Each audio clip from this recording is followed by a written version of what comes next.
श्री राम कृष्ण वचनामृत के अगले भाग को प्रारंभ करते हैं। श्री राम कृष्ण कहते हैं, अच्छा, अभिमान और अहंकार ज्ञान से होते हैं या अज्ञान से? देखो, अहंकार तमोगुण है, अज्ञान से पैदा होता है। इस अहंकार की आड़ है, इसीलिए लोग ईश्वर को नहीं देख पाते। मैं मरा कि बला टली। अहंकार करना व्यर्थ है। यह शरीर, यह ऐश्वर्य कुछ भी न रह जाएगा। कोई मत वाला दुर्गा की मूर्ति देख रहा था। प्रतिमा की सजावट देखकर उसने कहा, चाहे जितना बनो ठनो, एक दिन लोग तुम्हें घसीट कर गंगा में डाल देंगे। इसीलिए सबसे कह रहा हूं, जज हो जाओ चाहे जो हो जाओ, सब कुछ 2 दिन के लिए है। इसीलिए अभिमान और अहंकार का त्याग करना चाहिए। सत्व, रज और तम, इन तीनों गुणों का स्वभाव अलग अलग है। तमोगुण वालों के लक्षण हैं अहंकार, निद्रा, अधिक भोजन, काम, क्रोध आदि। रजोगुणी अधिक काम समेटते हैं, कपड़े साफ सुथरे, घर चकाचक, बैठक खाने में रानी की तस्वीर। जब ईश्वर की चिंता करता है तब रेशमी धोती पहनता है, गले में रुद्राक्ष की माला है, उसमें कहीं कहीं सोने के दाने पड़े रहते हैं। अगर कोई उसका ठाकुर मंदिर देखने के लिए जाता है तो साथ जाकर दिखाता है और कहता है, इधर आइए, अभी और देखने को है। सफेद पत्थर, संगमरमर इत्यादि की जमीन है, 16 द्वारों का सभा मंडप है और आदमियों को दिखलाकर दान देता है। सत्वगुणी मनुष्य बहुत ही शिष्ट और शांत होता है। उसके कपड़े वही जो मिल गए, रोजगार बस पेट भरने के लिए। कभी कभी किसी की खुशामद करके धन नहीं लेता वो, घर की मरम्मत नहीं हुई है, मान और प्रतिष्ठा के लिए एड़ी और चोटी का पसीना एक नहीं करता। ईश्वर चिंतन, दान, ध्यान सब गुप्त भाव से करता है, लोगों को खबर नहीं होती। मस हरि के भीतर ध्यान करता है। लोग सोचते हैं रात को बाबू की आंख नहीं लगी, इसीलिए देर से सो रहे हैं। सत्वगुण अंत की सीढ़ी है, उसके आगे ही छत है। सत्वगुण के आने पर ईश्वर प्राप्ति में फिर देर नहीं होती। जरा सा और बढ़ने से ही ईश्वर मिलते हैं। तुमने कहा था सब आदमी बराबर हैं। देखो, अलग अलग प्रकृति के कितने मनुष्य हैं, और भी कितने ही दर्जे हैं। नित्य जीव, मुक्त जीव, मुमुक्षु जीव, बद्ध जीव, अनेक तरह के आदमी हैं। नारद, शुकदेव इत्यादि नित्य जीव हैं। जैसे स्टीम बोट, वो खुद भी पार जाता है और बड़े बड़े जीवों को, हाथियों को भी ले जाता है। नित्य जीव नायबों की तरह है। एक स्थान का शासन कर दूसरे का शासन करने के लिए जाते हैं। मुमुक्षु जीव संसार के जाल से मुक्त होने के लिए व्याकुल होकर जान तक की बाजी लगाकर परिश्रम करते हैं। इनमें से 1 ही 2 जाल से निकल सकते हैं, वे ही मुक्त जीव हैं। नित्य जीव एक चालाक मछली की तरह है, वे कभी जाल में नहीं पड़ते हैं। परंतु जो बद्ध जीव हैं, संसारी जीव हैं, उन्हें होश नहीं रहता। वे जाल में तो पड़े हुए हैं, परंतु यह ज्ञान नहीं है कि हम जाल में फंसे हैं। सामने भगवत प्रसंग देखकर ये लोग वहां से उठकर चले जाते हैं। कहते हैं, मरने के समय राम नाम लिया जाएगा, अभी इतनी जल्दी क्या है। फिर मृत्यु शैया पर पड़े हुए अपनी स्त्री या लड़के से कहते हैं, दीपक में कई बत्तियां क्यों लगाई गई हैं, एक बत्ती लगाओ। मुफ्त में तेल जला रहे हो। और अपनी पत्नी और बच्चों की याद कर कर के रोते हैं, कहते हैं हाय मैं मरूंगा तो इनका क्या होगा। बद्ध जीव जिससे इतनी तकलीफ पाता है वही काम फिर करता है, जैसे कंटीली डालियां चबाते हुए ऊंट के मुख से धर धर खून बहने लगता है, परंतु वह कटीली डालियों को खाना फिर भी नहीं छोड़ता। इधर लड़का मर गया है, शोक से विफल हो रहा है, फिर भी हर साल बच्चों की पैदाइश में घाटा नहीं होता।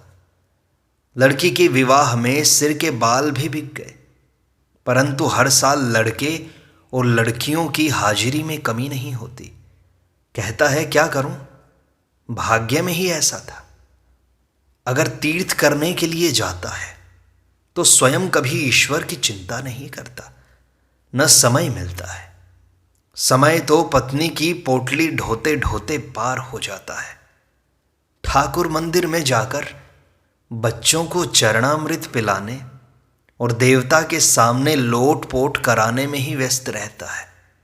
बद्ध जीव अपने और अपने परिवार के पेट पालने के लिए ही दासत्व करता है और झूठ, वंचना एवं खुशामद करके धनोपार्जन करता है। जो लोग ईश्वर की चिंता करते हैं, ईश्वर के ध्यान में मग्न रहते हैं, उन्हें बद्ध जीव पागल कहते हैं और इस तरह उन्हें चुटकियों में उड़ाया करते हैं। देखो आदमी कितनी तरह के हैं, तुमने सबको बराबर बतलाया था।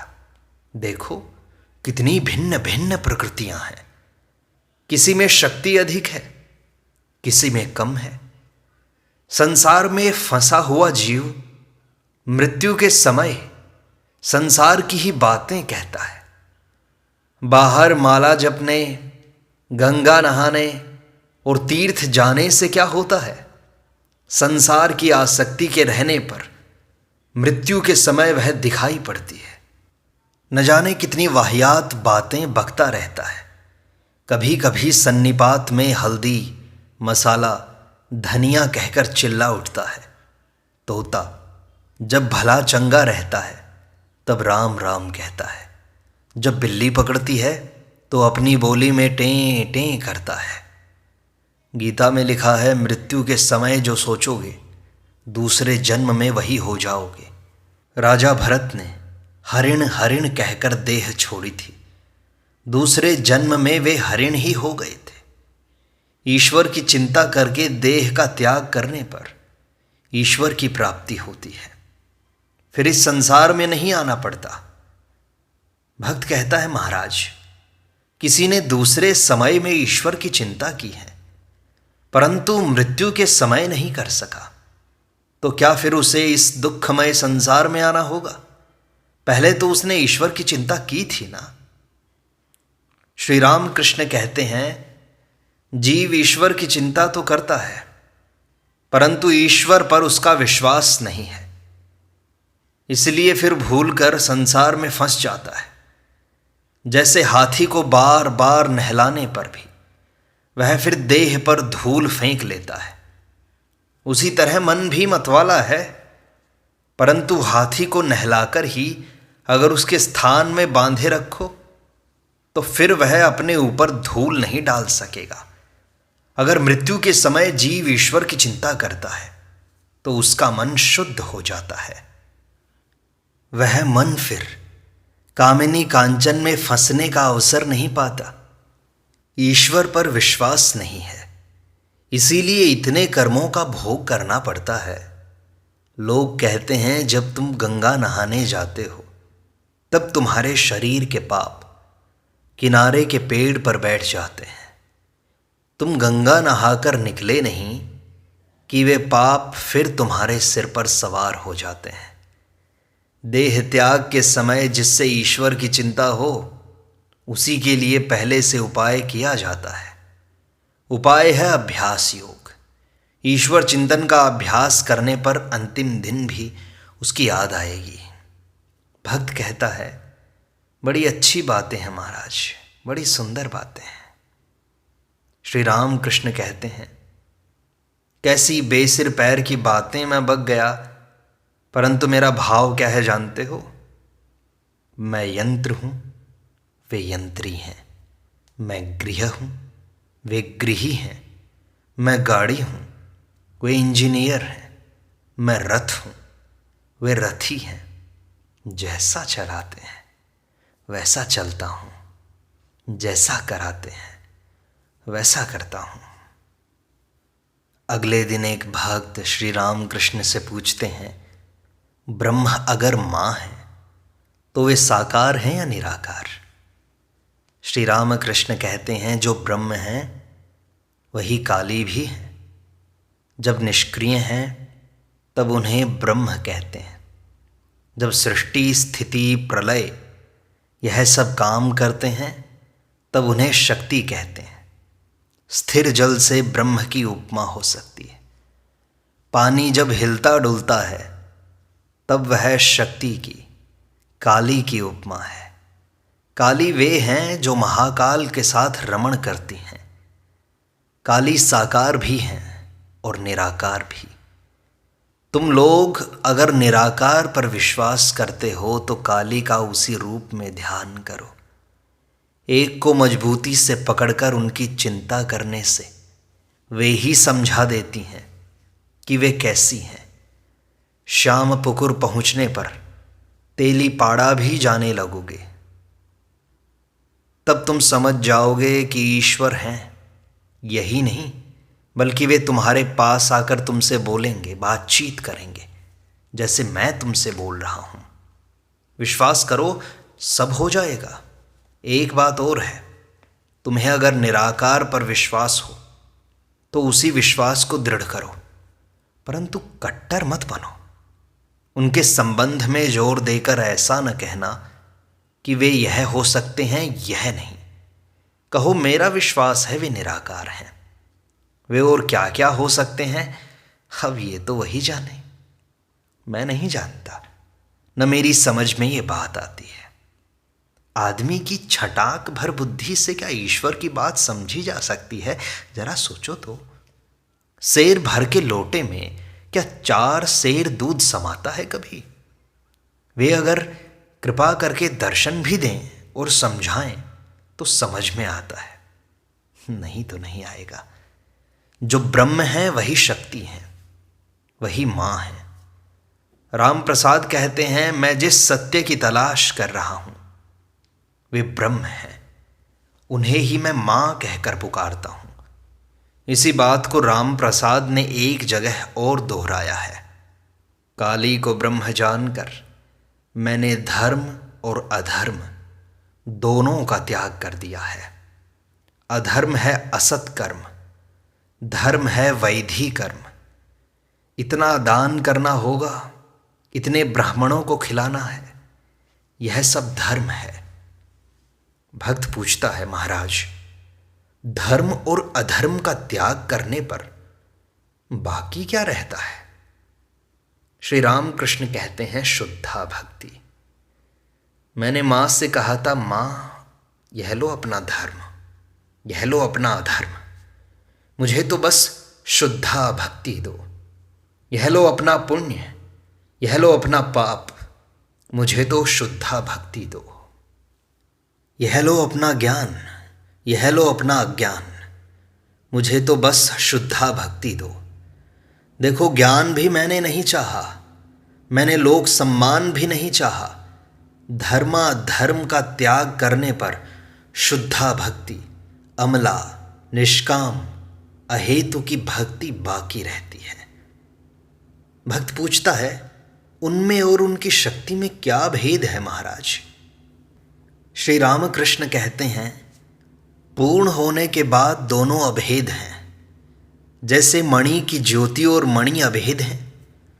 मणि की ज्योति की चिंता करने से ही मणि की चिंता की जाती है। दूध और दूध की धवलता जैसे अभेद है। एक को सोचिए तो दूसरे को भी सोचना पड़ता है, परंतु यह अभेद ज्ञान पूर्ण ज्ञान के बिना हुए नहीं होता। पूर्ण ज्ञान से समाधि होती है, तब मनुष्य 24 तत्वों को पार कर जाता है। इसलिए अहम तत्व नहीं रह जाता।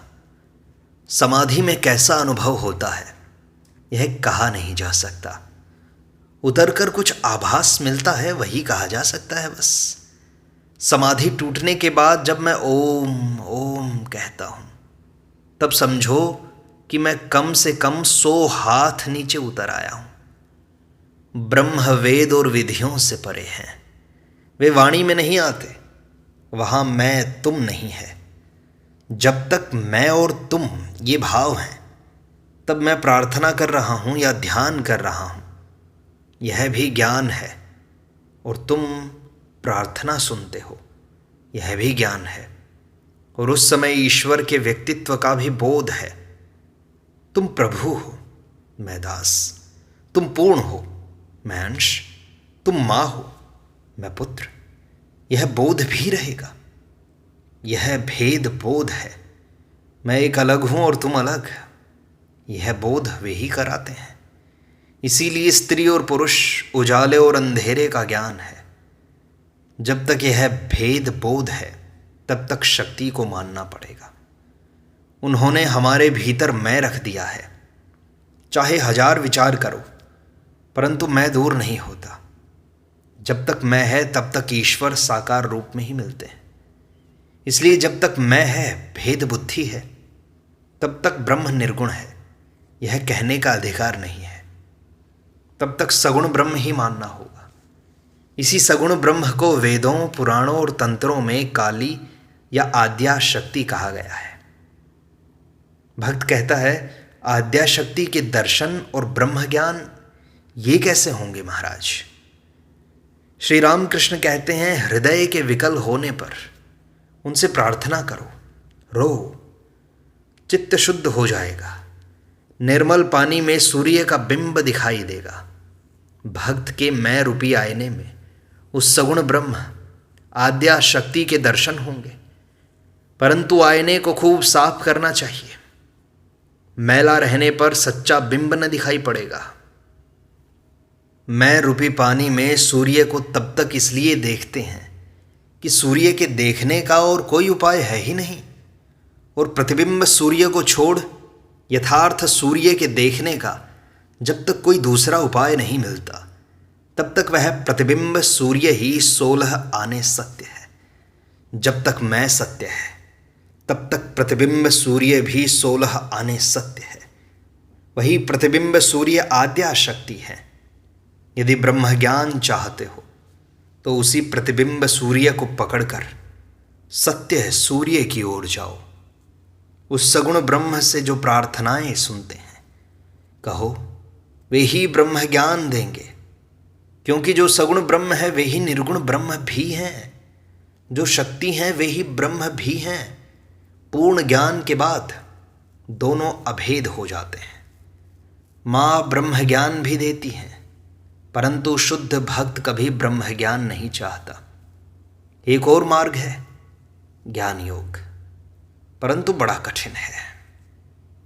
जो लोग ज्ञानी हैं, उन्हें विश्वास है कि ब्रह्म सत्य है और संसार मिथ्या है, स्वप्नवत है। वे अंतर्यामी हैं। उनसे सरल और शुद्ध मन से प्रार्थना करो, सब समझा देंगे वे। अहंकार छोड़कर उनकी शरण में जाओ, सब पा जाओगे। यह बात कहकर श्री राम कृष्ण गाने लगे, हे मन, अपने ही में रहो, किसी दूसरे के घर न जाओ। जो कुछ चाहोगे वह बैठे हुए ही पाओगे। अपने अंतःपुर में जरा खोजो तो सही, वह पारस पत्थर परम धन है। जो कुछ चाहोगे वह तुम्हें दे सकता है।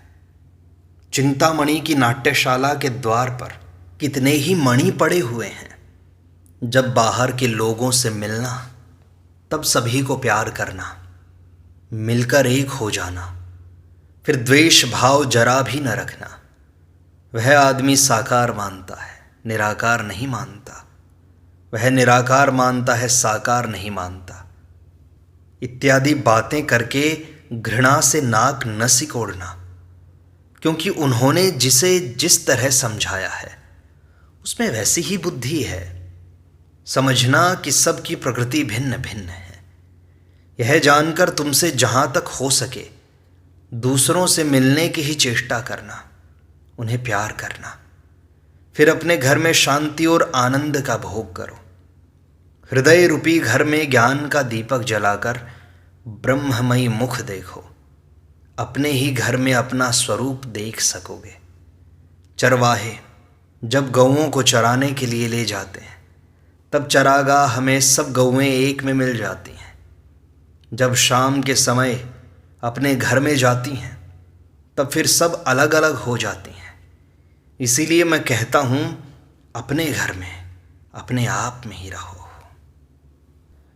प्रेम यह है, ईश्वर पर ऐसा प्यार होगा कि संसार के अस्तित्व का होश नहीं रह जाएगा।